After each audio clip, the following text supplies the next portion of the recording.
అప్పుడు పివి నరసింహారావు గారు వాజ్పేయి గారిని ఈ దేశానికి నువ్వు నాయకత్వం వహించాలి, ప్రభుత్వం నాదైనప్పటికీ కాంగ్రెస్ పార్టీ ప్రభుత్వము యూపీఏ ప్రభుత్వం అయినప్పటికీ కూడా నువ్వు ఎన్డీఏ నాయకుడుగా ఉన్నప్పటికీ కూడా మీరు నేతృత్వం వహించాలంటే ఆ రోజు ఎందుకు ఆ రకమైనటువంటి విశ్వాసం వాజ్పేయి గారి నేతృత్వం అన్నా, వాజ్పేయి గారి యొక్క మనస్తత్వం అన్నా, వాజ్పేయి గారి యొక్క ఆలోచన విధానం అన్నా కూడా ఆయన దేశం గురించే మాట్లాడతాడు తప్ప పార్టీల గురించి ఇతర దేశాల మీద మాట్లాడిన నమ్మకంతో ఆ రోజు కాంగ్రెస్ పార్టీ ప్రభుత్వం ఉన్నప్పటికీ కాంగ్రెస్ పార్టీ ప్రభుత్వానికి సంబంధించినటువంటి దేశానికి వెళ్ళేటువంటి డెలిగేట్కు నేతృత్వం వహించినటువంటి విషయాన్ని ఈ సందర్భంగా నేను మనవి చేస్తా ఉన్నాను. అంతేకాదు ఆయన ఏ రకంగా చతురతతో, నేను మళ్ళీ ఎక్కువ సమయం తీసుకోను, ఒకసారి నెహ్రూ వాజ్పేయి గారు మాట అన్నాడు, మీరు భారత భూభాగాన్ని అంతా కూడా చైనాకు దారదత్తం చేశారు, చైనాకు లొంగిపోయారు. అనేక రకాలుగా ఆ రోజు చర్చ జరుగుతున్నప్పుడు నెహ్రూ లేచి మాట్లాడాడు, ఏం మాట్లాడుతున్నారు మీరు, పోతేపాయ చైనా తీసుకుంటే ఏమైంది, ఆ భూగడ్డ మీద గడ్డి కూడా మొలవదు, ఏమవుతుందన్నాడు. అప్పుడు వాజ్పేయి గారు లేచి నీ నెత్తి మీద కూడా ఒక ఎంట్రుక లేదు కదా, నీ నెత్తిని తీసేద్దామన్నాడు. ఆ రకంగా అంత చతురతతో, అంత జోకు, మళ్ళీ ఎవరు కూడా వ్యతిరేకించడానికి లేదు. కానీ ఒక మాటకు ఏ రకంగా సమయస్ఫూర్తితో మాట్లాడే వ్యక్తి. కాబట్టి చాలా అద్భుతమైనటువంటి ఈరోజు మనము అవకాశం వచ్చింది మనందరికీ. ఈరోజు తప్పకుండా ఈ సంవత్సరం పాటు ప్రతి గ్రామాన, ప్రతి మండలంలో, ప్రతి జిల్లాలో కూడా వాజ్పేయి గారి జీవితంలో ఆయన చూపించినటువంటి, ఆయన అవలంబించినటువంటి విధానాన్ని తీసుకెళ్లాల్సిన అవసరం ఉంది. మనకు తెలిసి ఈరోజు మనం చూస్తూ ఉన్నాం, సెల్ఫ్ హెల్ప్ గ్రూప్స్ ఏవైతే ఉన్నాయో వారి హయాంలోనే చాలా ప్రాధాన్యత వచ్చింది. ఈరోజు కొన్ని కోట్ల మహిళలు, ఈ దేశంలో ఉన్నటువంటి ఆడబిడ్డలు సెల్ఫ్ హెల్ప్ గ్రూప్స్లో, గ్రామీణ ప్రాంతాల్లో దారిద్ర్య రేఖకు దిగువన ఉన్నటువంటి పేద మహిళలు ఈరోజు ఉపాధి పొందుతూ ఉన్నారు. అంతేకాదు ఏవైతే ఒక గ్రామంలో, ఒక గ్రామానికి కనీసం రోడ్డు లేకుండా ఉన్నటువంటి గ్రామాలు కొన్ని ఆ రోజు లక్షలు ఉండేటివి. అందుకే ప్రధానమంత్రి సడక్ యోజన ద్వారా గ్రామాల కనెక్టివిటీ రోడ్డు ద్వారా చేసినటువంటి వ్యక్తి అటల్ బిహారీ వాజ్పేయి. చాలా అద్భుతమైనటువంటి ఫలితాలు, వారు ప్రధానమంత్రిగా ఉన్నప్పుడు చాలా అద్భుతమైనటువంటి ఫలితాలు, గ్రామాలకు రోడ్డు కనెక్టివిటీ దొరికింది. అదొక్కటే కాదు, వివిధ రాష్ట్రాలకు సంబంధించినటువంటి రాజధానులను అనుసంధానం చేస్తూ స్వర్ణ చతుర్భుజి పేరుతో జాతీయ రహదారుల నిర్మాణం జరిగింది. నేను 1974లో ప్రధానమంత్రిగా ఉన్నటువంటి ఈనాటి ప్రధానమంత్రి మోడీ గారితో కలిసి మొదటిసారి అమెరికాకి వెళ్ళాను. అనంత్ కుమార్ గారు, నేను, అదేవిధంగా మోడీ గారు. అనంత్ కుమార్ ఇటీవలే స్వర్గస్థులయ్యారు. ఆ రోజు అమెరికాలో రోడ్లు చూస్తున్నప్పుడు అనుకునే వాళ్ళం ఇటువంటి రోడ్లు భారతదేశంలో ఎప్పుడైనా వస్తాయని. కానీ స్వర్ణ చతుర్భుజి తీసుకున్నప్పుడు ఆ రోజు ఒక 77,000 కోట్ల రూపాయల ప్రాజెక్ట్ అది. ఆ రోజు చాలామంది అన్నారు, 77,000 కోట్ల రూపాయలు ఎక్కడి నుంచి వస్తావు, ఏ రకంగా వేస్తావు, అయ్యే పని కాదు అనేటువంటి విధంగా ఆ రోజు నిరుత్సాహపరిచినప్పుడు కూడా వాజ్పేయి గారు ధైర్యం చేసి ఆ రోజు జాతీయ రహదారులకు రూపకల్పన చేయడం జరిగింది. మళ్ళీ 10 సంవత్సరాలు కాంగ్రెస్ పార్టీ యూపీఏ ప్రభుత్వం వచ్చినప్పుడు అది అయిపోయింది. మళ్ళీ ఈరోజు వాజ్పేయి గారు స్ఫూర్తితో నరేంద్ర మోడీ గారి నేతృత్వంలో భారతదేశంలో అత్యంత అద్భుతంగా అమెరికా లాంటి దేశం యొక్క రోడ్లను తలదన్నే విధంగా ఈరోజు భారతదేశంలో జాతీయ రహదారుల నిర్మాణం జరుగుతున్నది. అది వాజ్పేయి గారు ఇచ్చినటువంటి స్ఫూర్తి అని నేను చేస్తాను. ఆ రకంగా వాజ్పేయి గారు ఇచ్చినటువంటి స్ఫూర్తితో ఈరోజు నరేంద్ర మోడీ గారి నేతృత్వంలో భారత ప్రభుత్వం పనిచేస్తూ ఉన్నదనే విషయాన్ని ఈ సందర్భంగా నేను మనవి చేస్తూ, ముఖ్యంగా వాజ్పేయి గారు మరి వారి అడుగుజాడల్లో ముందుకు వెళ్ళాల్సినటువంటి అవసరం ఉంది. వారి యొక్క స్ఫూర్తితో కార్యక్రమాలు చేపట్టాల్సినటువంటి అవసరం ఉంది. వారికి 1992లో పద్మవిభూషణ్ అవార్డు వచ్చింది. ఆ రోజు ప్రభుత్వము వారికి ఇవ్వడం జరిగింది. 1994లో ఉత్తమ పార్లమెంటేరియన్ అవార్డు అప్పుడు కాంగ్రెస్ పార్టీ అధికారంలో ఉంది. 1994లో ఉత్తమ పార్లమెంట్ అవార్డు వచ్చింది.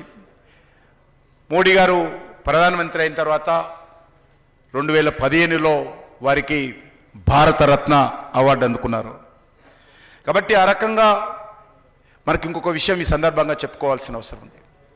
వాజ్పేయి గారు చిన్న రాష్ట్రాల ద్వారా వేగవంతమైన అభివృద్ధి జరుగుతుంది, సమాంతరమైనటువంటి అభివృద్ధి జరుగుతుంది, అదేవిధంగా పరిపాలన సౌలభ్యం ఉంటుందని విశ్వాసం ఉంచేటువంటి వ్యక్తి.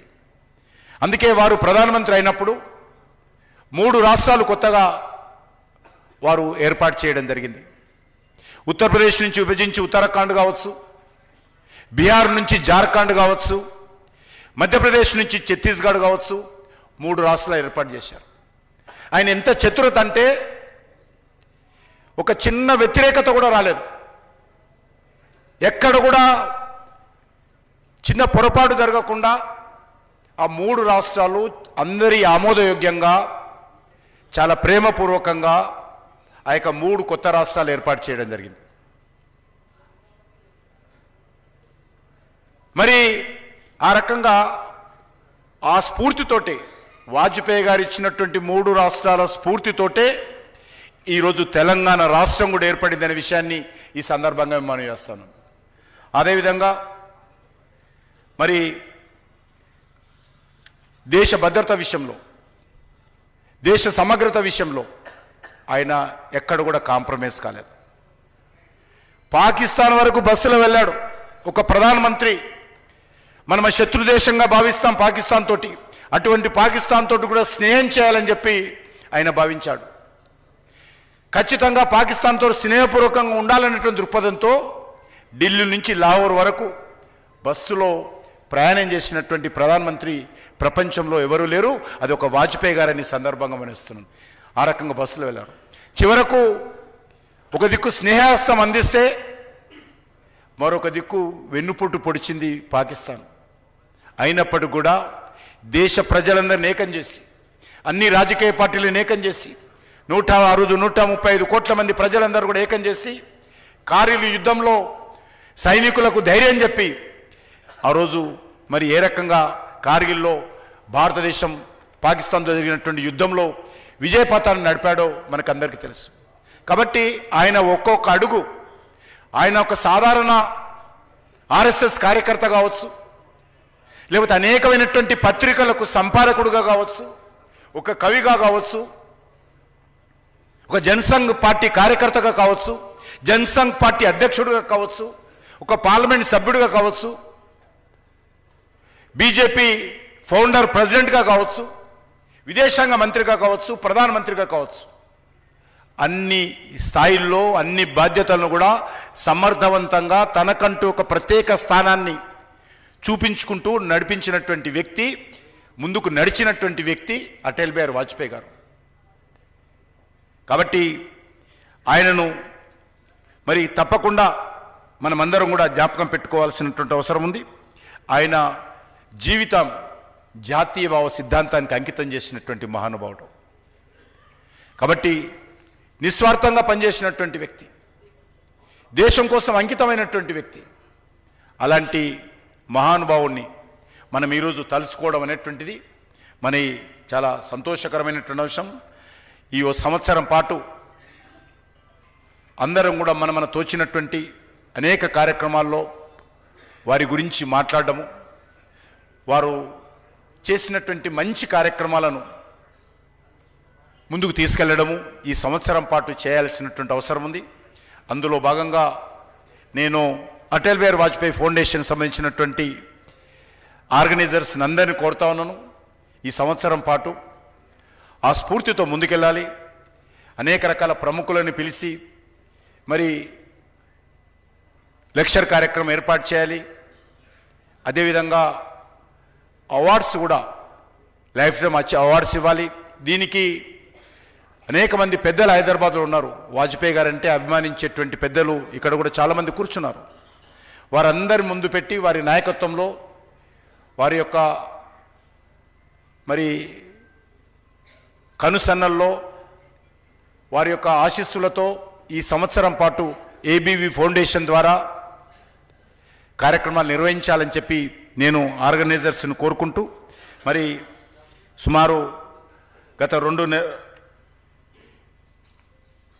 రెండు గంటలుగా మీరు అనేక రకాలుగా మన పెద్దలు చెప్పినటువంటి మాటలు మనమందరం విన్నాము.